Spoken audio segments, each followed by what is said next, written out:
Just a moment ago, my daughter Rebecca texted me for good luck. Her text said, "Mom, you will rock." I love this. Getting that text, it was like getting a hug. And so there you have it. I embody the central paradox. I'm a woman who loves getting texts, who's going to tell you that too many of them can be a problem. Actually, that reminder of my daughter brings me to the beginning of my story, 1996, when I gave my first TED Talk. Rebecca was 5 years old, and she was sitting right there in the front row. I had just written a book that celebrated our life on the internet, and I was about to be on the cover of Wired magazine. In those heady days, we were experimenting with chat rooms and online virtual communities. We were exploring different aspects of ourselves, and then we unplugged. I was excited. And as a psychologist, what excited me most was the idea that we would use what we learned in the virtual world about ourselves, about our identity, to live better lives in the real world.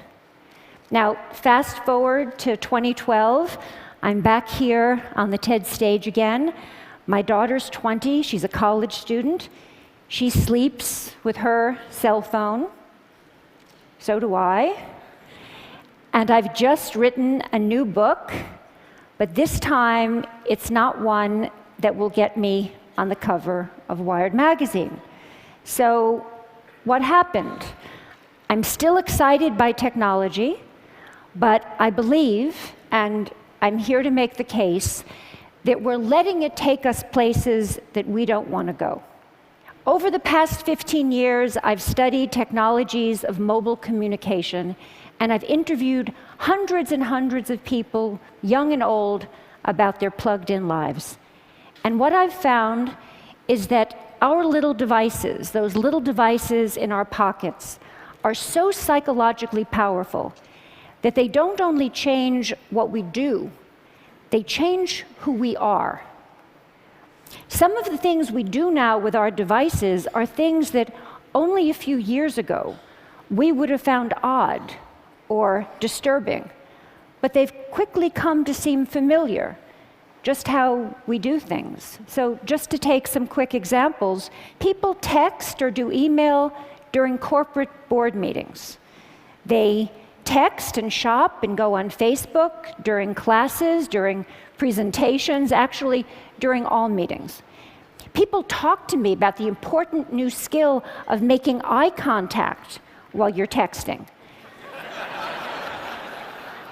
People explain to me that it's hard, but that it can be done.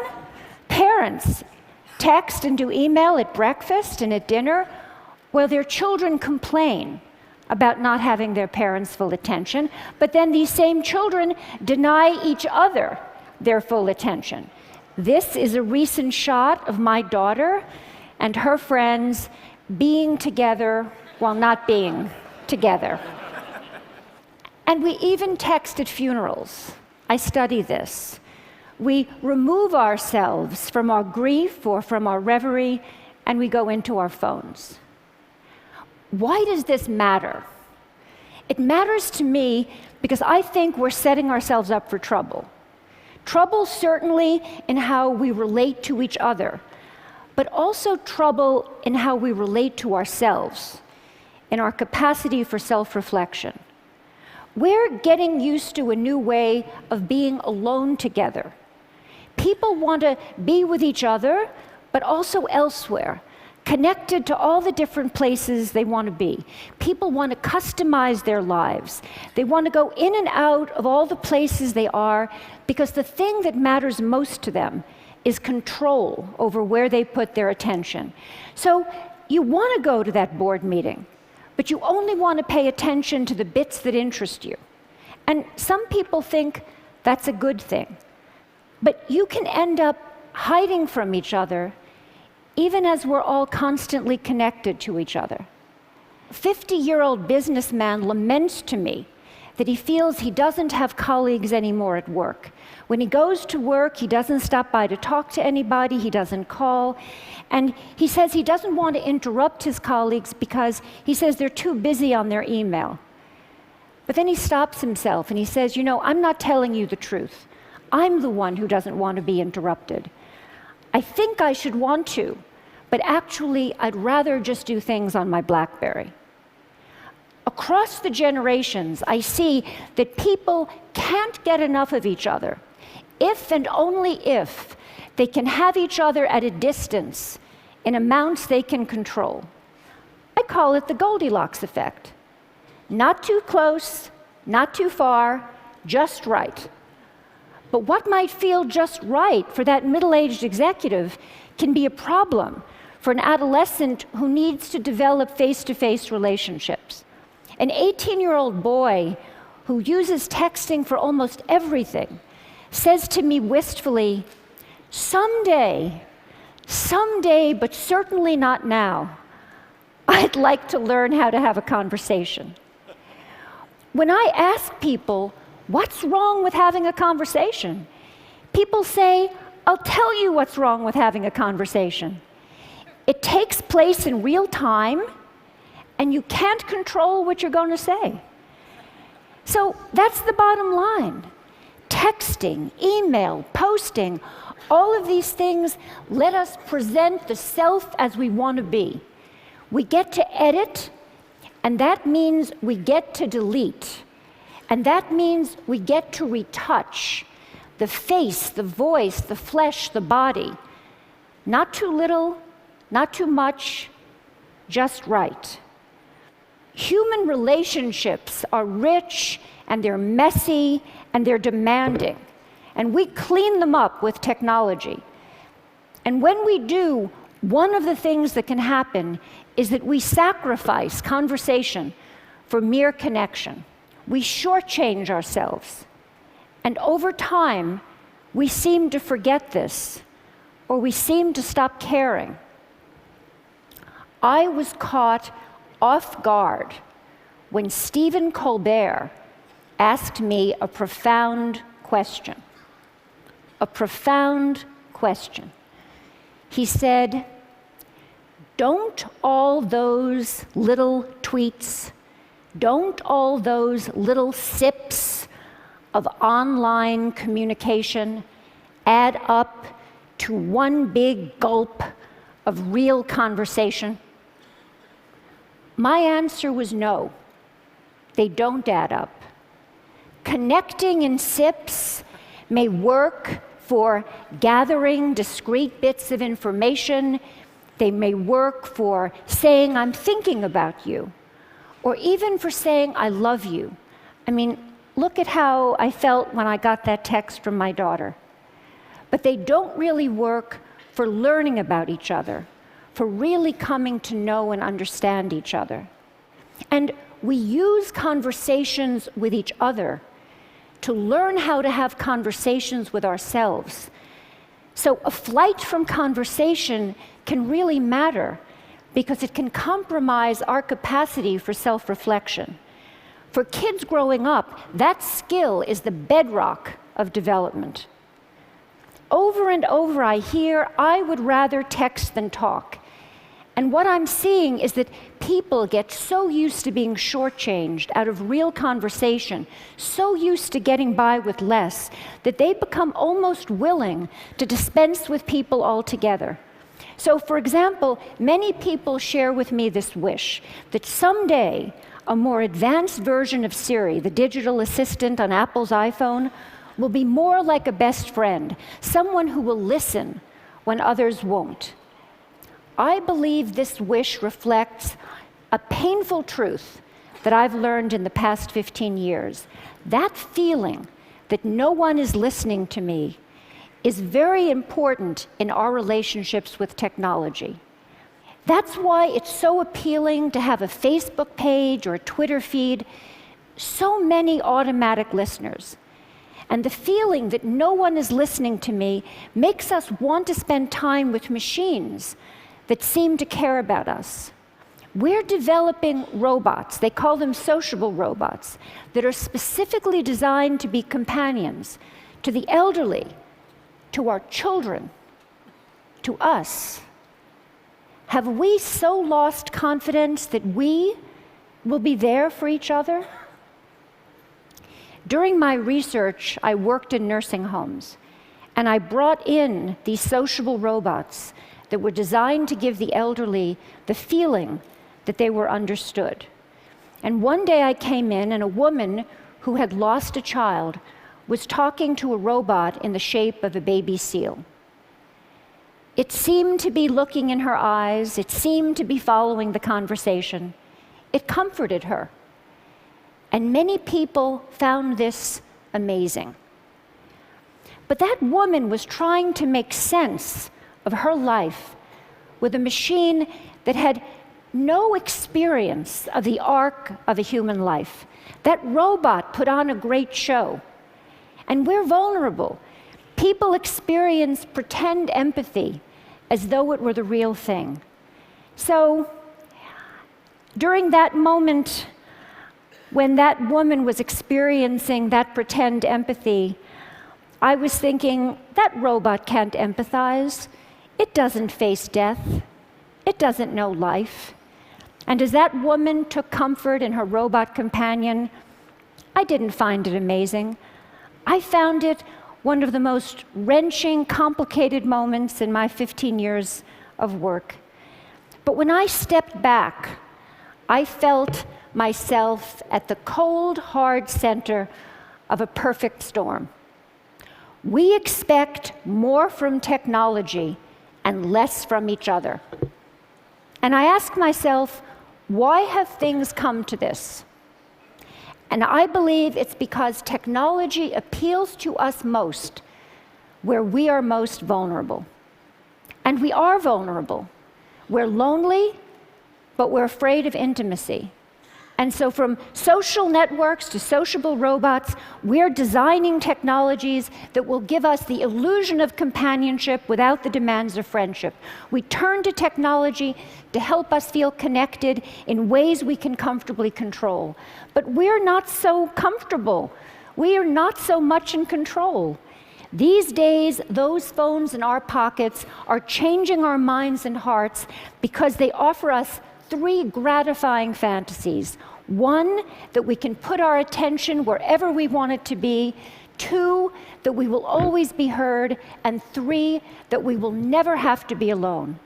And that third idea, that we will never have to be alone, is central to changing our psyches. Because the moment that people are alone, even for a few seconds, they become anxious, they panic, they fidget, they reach for a device. Just think of people at a checkout line or at a red light. Being alone feels like a problem that needs to be solved, and so people try to solve it by connecting. But here, connection is more like a symptom than a cure. It expresses, but it doesn't solve an underlying problem. But more than a symptom, constant connection is changing the way people think of themselves. It's shaping a new way of being. The best way to describe it is, I share, therefore I am. We use technology to define ourselves by sharing our thoughts and feelings, even as we're having them. So before it was, I have a feeling, I want to make a call. Now it's, I want to have a feeling, I need to send a text. The problem with this new regime of I share, therefore I am, is that if we don't have connection, we don't feel like ourselves. We almost don't feel ourselves. So what do? We connect more and more. But in the process, we set ourselves up to be isolated. How do you get from connection to isolation? You end up isolated if you don't cultivate the capacity for solitude, the ability to be separate, to gather yourself. Solitude is where you find yourself so that you can reach out to other people and form real attachments. When we don't have the capacity for solitude, We turn to other people in order to feel less anxious or in order to feel alive. When this happens, we're not able to appreciate who they are. It's as though we're using them as spare parts to support our fragile sense of self. We slip into thinking that always being connected is going to make us feel less alone. But we're at risk, because actually it's the opposite that's true. If we're not able to be alone, we're going to be more lonely. And if we don't teach our children to be alone, they're only going to know how to be lonely. When I spoke at TED in 1996, reporting on my studies of the early virtual communities, I said, those who make the most of their lives on the screen come to it in a spirit of self-reflection. And that's what I'm calling for here, now.